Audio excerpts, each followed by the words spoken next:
Hi, this is Chris Walls, and welcome back to The Attic. I know I haven't posted anything in a while, and I thought I would start off 2024 by finishing something that I'd started actually a couple of years ago, doing them in segments, and finishing with the final segment today. And that is the last section of the 2004 Tony Rice Guitar and Musicianship Workshop given at the Old Town School of Folk Music. I decided not to post an introduction video or to have me talking any more about it than I already have. I thought the best thing to do would be to get right to the audio. In this final segment, Tony takes out his guitar and uses it to help answer questions and give examples for all the attendees that were there.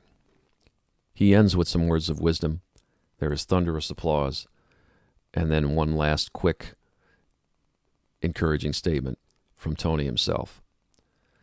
So let's get right to the audio from the 2004 Tony Rice Workshop at the Old Town School of Folk Music. Enjoy.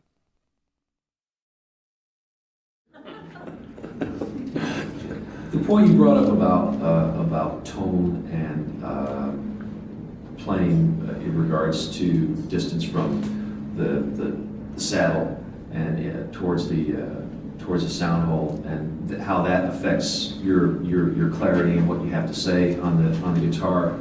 I'm going to go out on a limb here and ask, would it be possible perhaps for you to illustrate an example with that thing Sure, in the blue box over there? Yeah. You know, somebody's got one of these things sitting on a heater over here. Oh, the heater's off. Okay.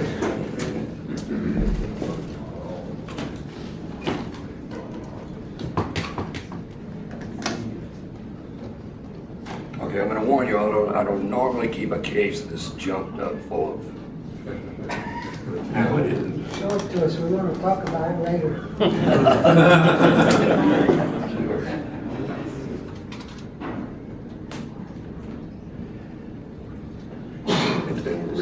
Refresh my memory, what was the question? Well, it was talking about clarity and tone, and I sort of added to that, illustrating playing near the saddle, near the sound hole, how those things affect Right. what you want to say, what you want to do.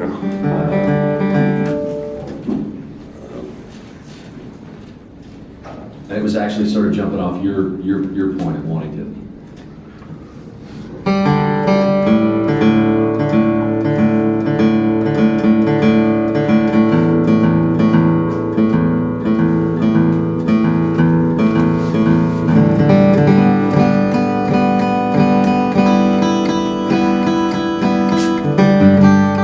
Yeah, I think if you had a question about how can you project more, or the differences in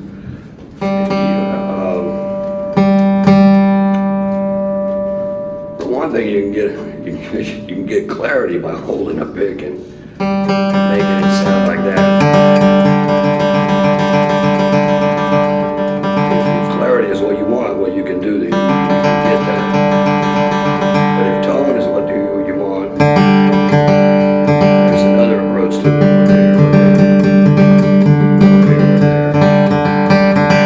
There is the extreme case.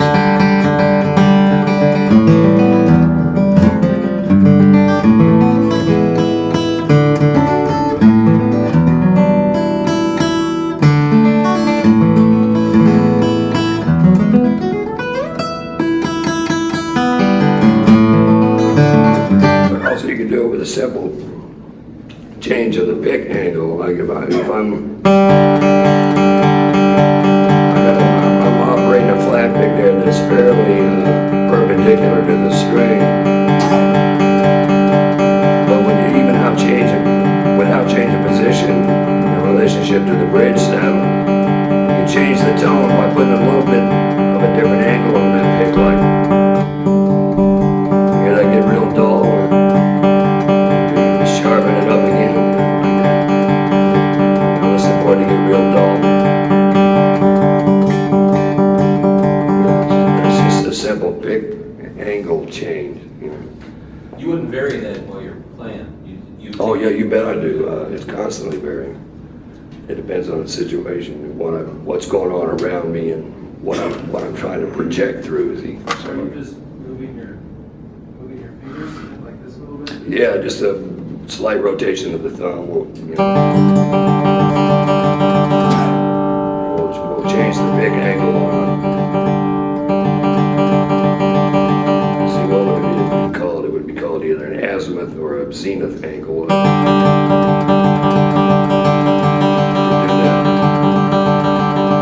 But yeah, it's a constantly changing thing that you do.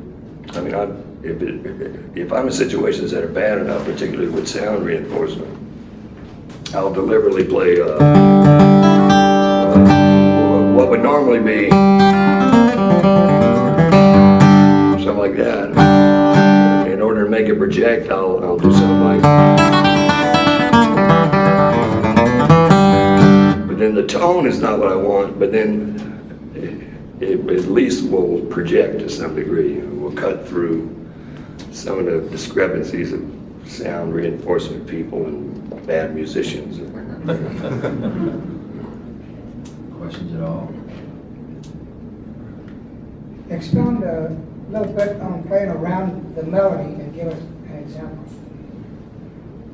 Oh, okay. So let me take something like Wildwood Flower.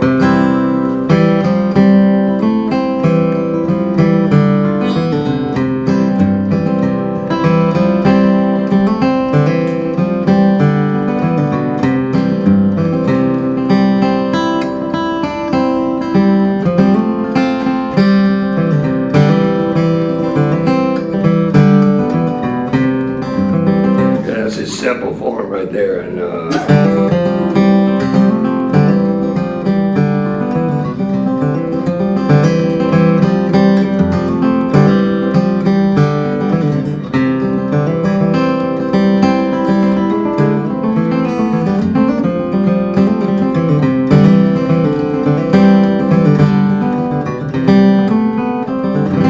there's your two versions right there. It's like it's still the implied. I mean, it's still Wildwood Flower.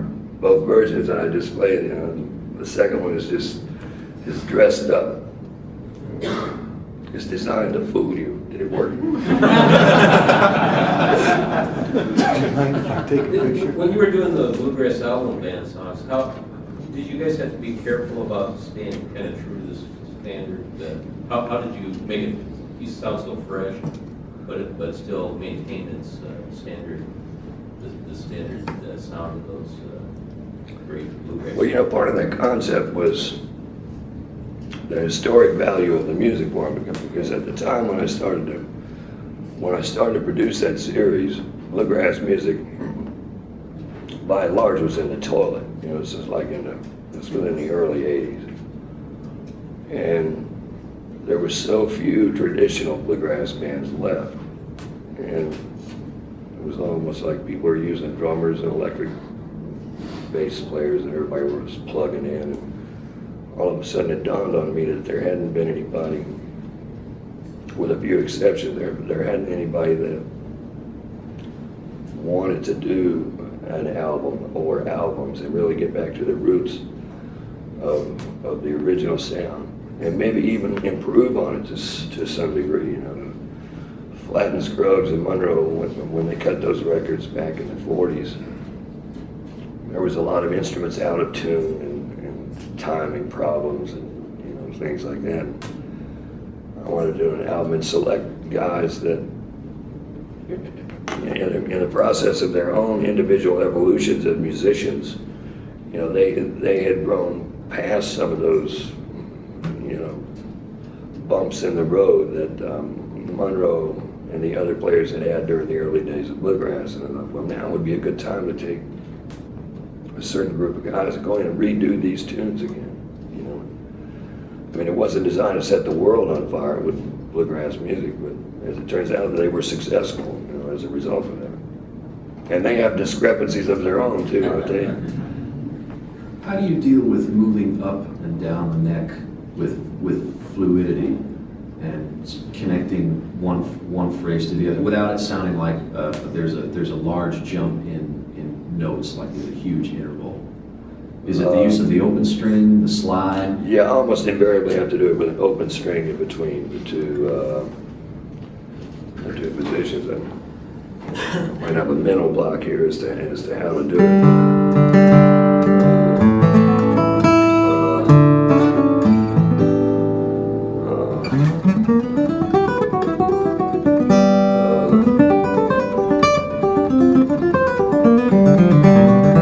Something like that. Not necessarily note for note, but Right, what's sort of the exactly. device to.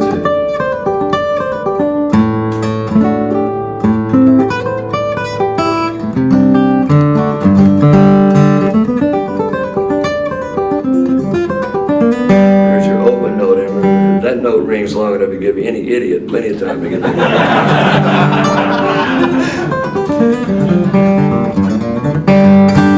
Yeah, it's always an open note. Otherwise, you would hear that sound, and it's. Well, I'm noticing two things. I'm noticing an open note inside of a series of notes leading from, let's say, the high end of the neck to the low end of the neck. But I'm also hearing, let's say, the tone, the key note of the next chord you're heading towards. Let's say you're playing something in G, and you might hit the fourth string, which is D, and then head off down the neck and play some ideas in D. Yeah, and how do you get up there? Well, you actually just did it, and we taped it, so. I started to say, I need a band to do that one, you know, like,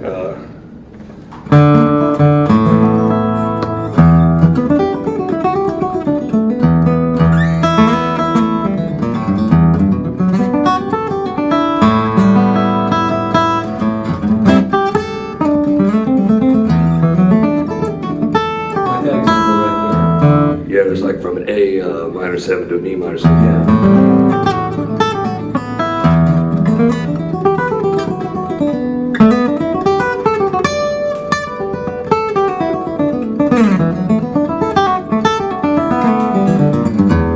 And there's a lot of open notes that's going on in there, which gives me that flexibility to.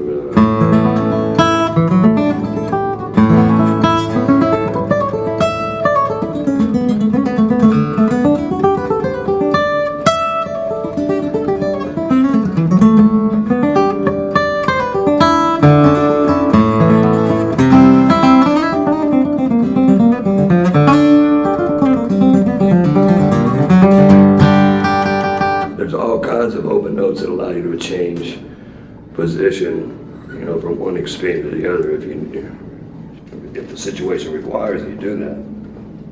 Now, in developing that, did you search out those specific notes depending on what chords or keys or? No, Such- they would. It's something that would happen automatically, because what you're doing at any given time is you're trying to construct a solo and you're trying to make it pleasant. Whatever. I mean, if there happens to be open notes that you got to put in there somewhere to achieve that, usually that's an unconscious thing. That is just it just happens. It would be like a horn player changing fingerings in the middle of playing a Charlie Parker solo. I mean, I'm sure they do the same thing. Or a piano player that would play a certain phrase and in order to finish it may have to complete part of the sequence with the wrong hand. You know. Yeah. Yeah, the questions? Oh, yeah. I have a question about composition, specifically something like your own material, your own original material, like something like Pour Tobacco. Was that something where the melody was suggested by the chord changes that you came up with, or was it completely improvised, or did you come up with a theme and then kind of work around it? There was a theme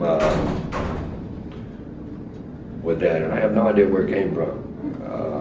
But it was a melody first, at least the first part of it. Pour Tobacco.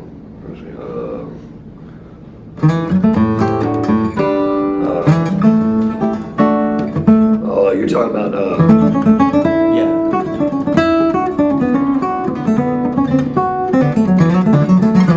yeah, that was like that was a melody first, and then there was chords. Okay. So. You were talking about your, about the movement of the neck being automatic. And I'm starting to think about how how much are you actually thinking about moving your fingers, or are you thinking more, again, like I said earlier, more melodically, and your fingers are sort of just doing it automatically? Is that generally the way you play? Yeah, but a lot of that movement up and down a neck gets dictated by where you happen to be at any given moment, and what you're trying to achieve melodically.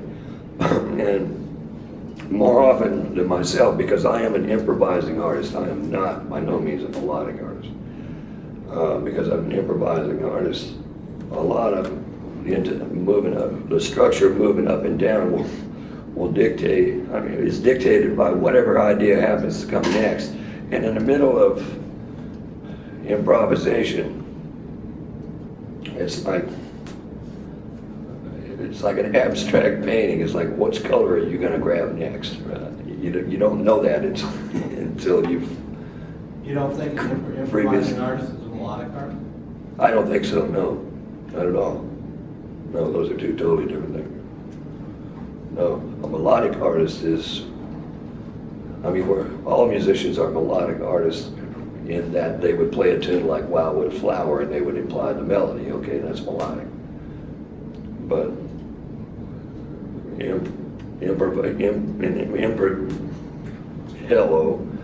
an improvising artist is again like the abstract painter. They don't know what they're going to do. I don't. That's part of the beauty of it, is the person creating it doesn't know what they're going to do themselves. But you're still creating a melody on that particular moment. If it becomes something established in the music world, then yeah, it's a melody. Okay, I see what he's saying. Okay, are you familiar with a tune called Blue Railroad Train? Sure. Okay, that started out as an improvised intro to a tune that was structured around the melody. But after that happened, and after it ended up on an album, then I feel like it's expected of me from the listener that it be done similar to that every time. But it started out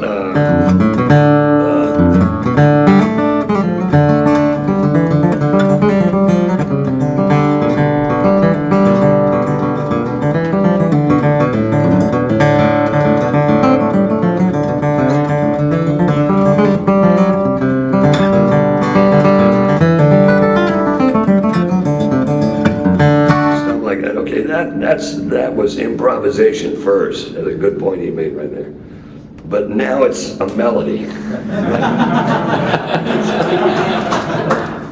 And I can do it every time. Just through the process of repetition. In other words, I'm repeating my own improvisation. Yeah. When you talk about improvisation and painting, looking for the color, is there some way, can you say something about how you set up your palette? A painter would have, he may not know which paint he's going to go to next. Right, exactly. But he has a palette that he's working with. That is part of his... Right, exactly. There's a lot of things that dictate how you would set up the palette. One would be the format that you have to be working in at any given moment. Like if it's a real traditional bluegrass context, then the palette has already been set up. But if it's something you don't know, like a new Grisman tune, and you've never done it before, well then you just kind of have to let go and say, I don't have any idea who's going to bring the palette in, but there'll be one there. Oh, and by the way, bring some paint.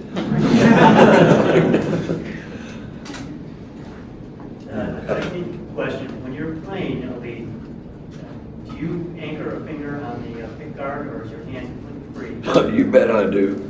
Boy, I hang on for dear life. Because my technique is not free-handed. Like Dan Query and Doc or Sam Bush are just first of guys that come to example.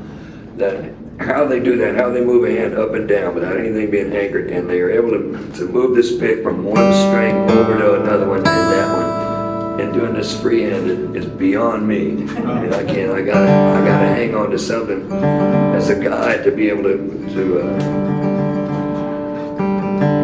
be able to change height of the pick so that I can get from one string to the next or skip a I feel string. much better. Technical question about the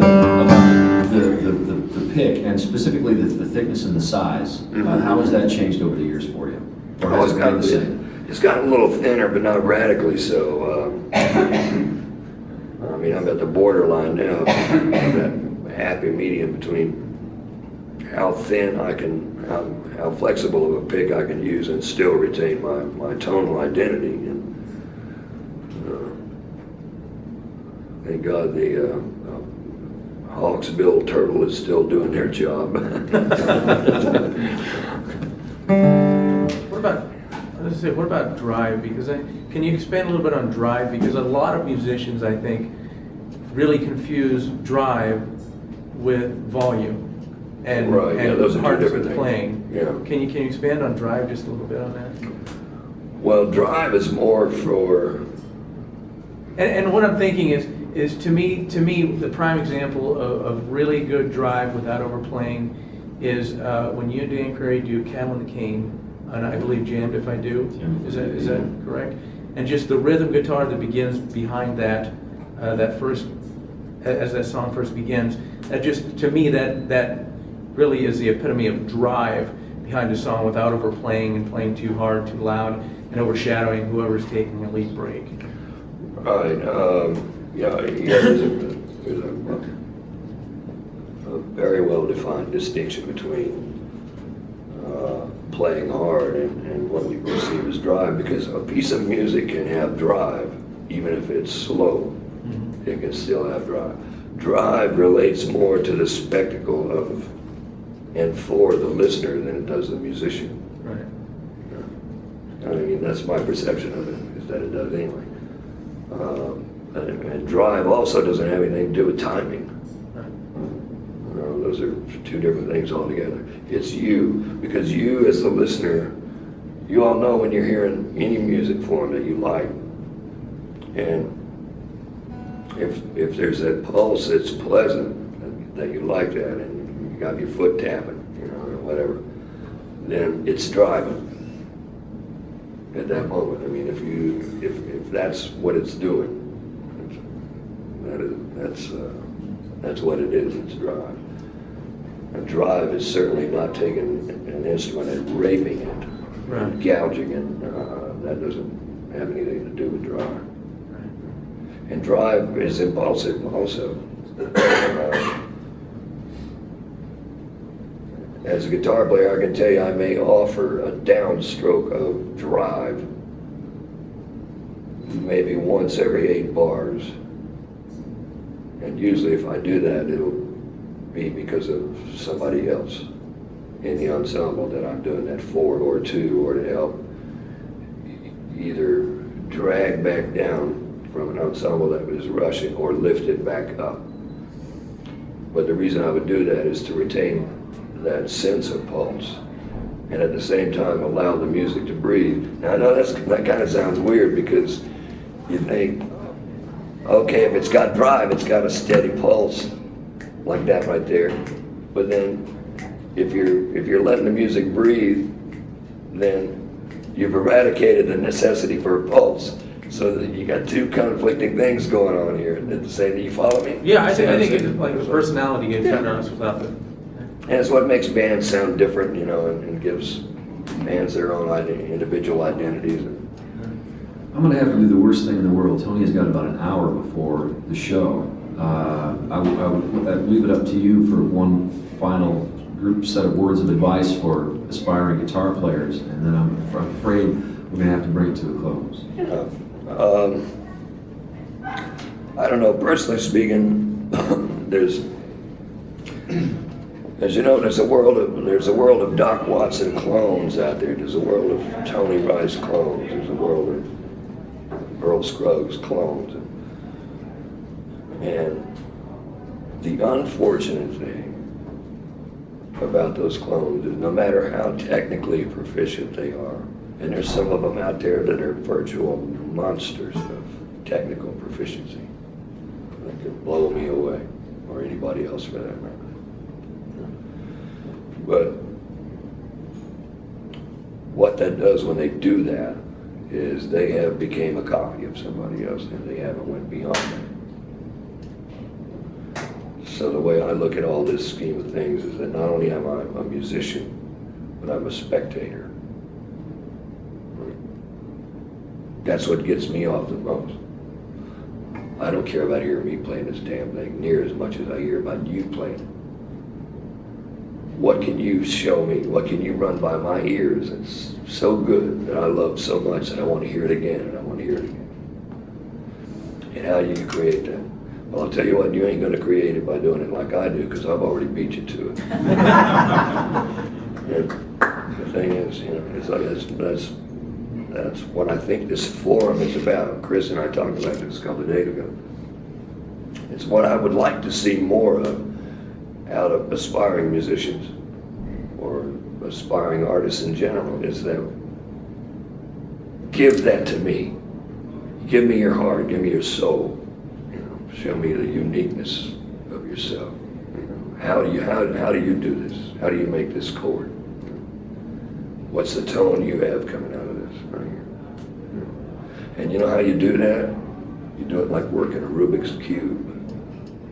That's the way you do it. You do it with trial and error and mistakes and, you know, life changes. But then again, I'm a product of everything that I've ever done. We all are. You know. That would be my advice to you, is that, you know, play from your heart and soul, and think of every time you pick up an instrument and play it, or whatever you do with it, think of that as an extension of yourself, with a goal in mind that you have something to express, to be shared with somebody else, and you hope that they dig it. You know? Tony Rice, we've certainly dug you for the past.